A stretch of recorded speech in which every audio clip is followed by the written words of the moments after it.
పిల్లల కోసం మొత్తం కష్టపడ్డాం. వాళ్ళ చదువు కోసం, వాళ్ళ భవిష్యత్తు కోసం, వాళ్ళ సంతోషం కోసం.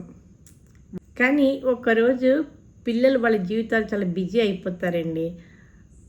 అప్పుడు మరి నా జీవితం ఎక్కడా అని మనము ప్రశ్నించుకుంటే ఈ ప్రశ్న కొంచెం బాధగానే అనిపిస్తుందండి. కానీ 50 ఏళ్ళు పైబడ్డ వాళ్ళకి ఈ ప్రశ్న జీవితంలో ఏదో ఒక టైంలో ఒకసారి వేసుకుంటారు వాళ్ళకు వాళ్ళు. అందుకే ఈరోజు మనం ఒక ముఖ్యమైన విషయం గురించి మాట్లాడుకుందాము. పిల్లల కోసం జీవించడం తప్పు కాదు, కానీ మన జీవితాన్ని పూర్తిగా మర్చిపోవడం మాత్రం తప్పు. మన కోసం మనం ఎప్పుడు జీవించాలి?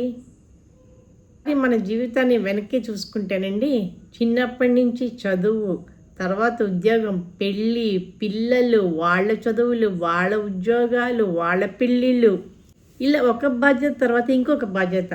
మనకు నచ్చిన పని చేయాలనిపించినా, ఎక్కడికైనా వెళ్ళాలనిపించినా పిల్లలు సెటిల్ అయిన తర్వాత వెళ్దాం అంటాం. మన కోసం ఏదైనా కొనుక్కోవాలనిపించినా ఇప్పుడు అవసరం లేదు, పిల్లల కోసం దాచుకుందాం అంటాం. తర్వాత తర్వాత తర్వాత అంటూ సంవత్సరాలు గడిచిపోతాయి. కానీ ఒక విషయం మనం మర్చిపోతాం. అదేంటి తెలుసా? కాలం మాత్రం మన కోసం ఆగదండి. మన విలువను మనమే గుర్తించాలి. ఎన్నో సంవత్సరాలు కుటుంబం కోసము కష్టపడుతూ ఉంటే ఒక దశలో మన గురించి మనమే మర్చిపోతాము. ఏమనుకుంటాం? ఇప్పుడు ఈ వయసులో మనం ఏం చేయగలము, ఇక కొత్తగా ఏం నేర్చుకుంటాము, నాకు అవసరం ఏముంది అని అనిపించవచ్చు. కానీ గుర్తుపెట్టుకోండి, కేవలం పెరిగింది మీ వయసు మాత్రమే, మీ విలువ కాదు. మీకు వచ్చిన అనుభవము, మీరు చూసిన కష్టాలు, మీరు నేర్చుకునే జీవిత పాఠాలు, ఇవన్నీ కూడా మీ బలం. 50 ఏళ్ళ తర్వాత కూడా అండి కొత్తగా ఏదైనా నేర్చుకోవచ్చు, కొత్త హాబీ మొదలు పెట్టవచ్చు, కొత్త స్నేహాలు చేసుకోవచ్చు. ఇప్పటి వరకు చేయలేకపోయినా ఏదైనా పని ఉంటే దాన్ని కూడా ప్రయత్నించవచ్చు. ఇప్పటికి ఆలస్యమైందని అనుకోవద్దు. మీ జీవితంలో కొత్త అధ్యాయాన్ని మొదలుపెట్టడానికి పుస్తకం ఎక్కడ మూసుకోపోదండి. నా కోసం అంటే స్వార్థం కాదు. చాలామందికి ఒక అపోహ ఉంటుంది. అది ఏమిటంటే, నా కోసం నేను జీవిస్తే స్వార్థం అవుతుందేమో. మన కోసం కొంత సమయం కేటాయించుకోవడము స్వార్థం కాదు. ఆరోగ్యం కోసం నడవటం స్వార్థం కాదు. మనకి నచ్చిన పుస్తకాన్ని చదవటం స్వార్థం కాదు. స్నేహితులతో 1 గంట మాట్లాడడం స్వార్థం కాదు. భార్యాభర్తలు కలిసి బయటకు వెళ్ళటము స్వార్థం కాదు. మనకి నచ్చిన ప్రదేశానికి ఒక చిన్న ప్రయాణం చేయటం కూడా స్వార్థం కాదండి. ఎన్నో సంవత్సరాలు అందరి కోసం కష్టపడిన తర్వాత కొంచెం మన కోసం జీవించటము మన హక్కు. జీవితంలో చాలా ప్రమాదకరమైన 2 మాటలు ఉన్నాయండి.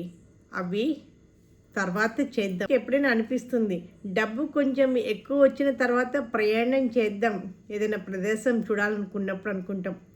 పిల్లలు సెటిల్ అయిన తర్వాత హాబీ చూసుకుంటానంటారు. రిటైర్ అయిన తర్వాత నా ఆరోగ్యం మీద దృష్టి పెడతాను, సమయం దొరికినప్పుడు స్నేహితులను కలుస్తాను. కానీ ఆ తర్వాత ఎప్పుడు వస్తుందో ఎవరికీ తెలియదండి. అందుకే పెద్ద ఖర్చులు చేయమని నేను చెప్పడం లేదు, పెద్ద పనులు చేయమని కూడా నేను చెప్పడం లేదు. చిన్న చిన్న సంతోషాలు వాయిదా వేయకండి. ఒక మంచి టీ, ఒక మంచి స్నేహితుడితో మాట, కుటుంబంతో కలిసి భోజనం చేయడము, మనకి ఇష్టమైన పాట, ఇలాంటి చిన్న విషయాలే జీవితాన్ని ఆనందంగా చేస్తాయి. ఇన్ని సంవత్సరాలు కుటుంబం కోసం పరిగెత్తిన తర్వాత ఒక్కసారి మనల్ని మనం అడుక్కోవాలి. ఏమని? నాకు నిజంగా ఏమి ఇష్టము? చిన్నప్పుడు నాకు ఏదైనా హాబీ ఉండేదా? పాటలు వినడం ఇష్టమా? వంట చేయడం ఇష్టమా?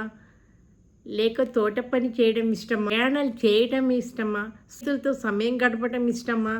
లేదా ఏమీ చేయకుండా ప్రశాంతంగా కూర్చోవడం ఇష్టమా? ఏదైనా సరే మళ్ళీ మొదలు పెట్టండి. వయసు అయిపోయిందని అనుకోవద్దు.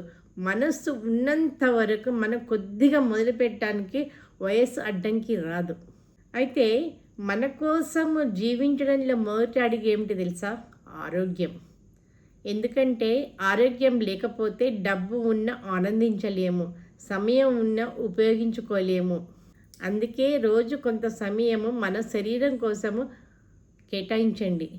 నడవండి, సరైన ఆహారం తీసుకోండి, తగినంత విశ్రాంతి తీసుకోండి. మన శరీరం ఇచ్చే సంకేతాలను నిర్లక్ష్యం చేయకండి.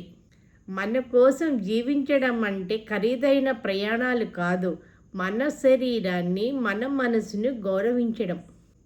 మనం పిల్లలకు కూడా ఒక మంచి ఉదాహరణ కావాలండి. ఇంకొక ముఖ్యమైన విషయము, మన పిల్లలు మనల్ని చూస్తూ నేర్చుకుంటారు.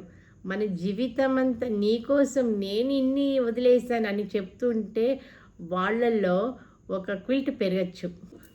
దాని బదులు నువ్వు నీ జీవితాన్ని సంతోషంగా జీవించు, నేను కూడా నా జీవితాన్ని సంతోషంగా జీవిస్తానని చెప్పగలిగితే పిల్లలకు ఒక మంచి సందేశం. మన పిల్లలపై ప్రేమ ఉండాలి, కానీ ప్రేమతో పాటు జీవితంపై మనకున్న బాధ్యత కూడా ఉండాలి.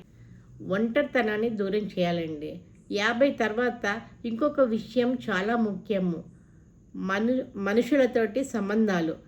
పిల్లలు తమ పనుల్లో బిజీగా ఉంటే మనమే ఒంటరిగా కూర్చొని బాధపడాల్సిన అవసరం లేదు. మంచి స్నేహితుల్ని కలవండి, బంధువులతోటి మాట్లాడండి, మీకు ఇష్టమైన గ్రూప్లో చేరండి, ఆధ్యాత్మిక కార్యక్రమాల్లో పాల్గొనండి, మీకు నచ్చిన పని చేయండి. ఎందుకంటే మనిషికి డబ్బు మాత్రమే కాదండి, మనుషులు కూడా చాలా అవసరం. చివరిగా మీతో ఒక మాట చెప్తానండి. జీవితం మనకు ఒక్కసారే వస్తుందండి. పిల్లల కోసం జీవించండి, కుటుంబం కోసం జీవించండి, బాధ్యతలు నిర్వర్తించండి, కష్టపడండి.